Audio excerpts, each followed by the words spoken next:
Rain, hail, wind, fire, even hurricanes.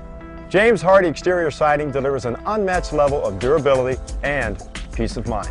James Hardie is a revolutionary siding product that combines the warmth and character of wood with the strength of brick, while offering a multitude of design options not available with any other siding product.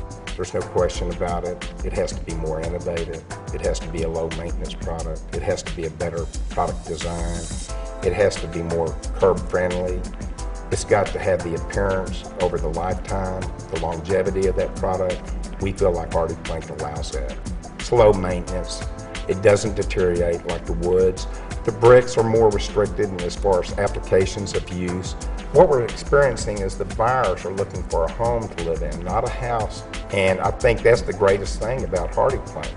Vinyl, no disrespect for them, but I'm sorry, it just still looks to me, even high-end homes with the better vinyl sidings still look like a house sided in plastic. I can pick them out a mile away. My wife, who's not an architect, notices that stuff. I know people notice it. I just think they look cheap. And that's personal, but I know it's not just me. Now, vinyl siding is not a very desirable product in many areas because of its appearance, because of its durability or lack thereof, and the fact that it can burn, is easily damaged by impacts, and does contain a lot of chemicals. And so, in comparison, the lap siding type products from James Hardie don't have those issues.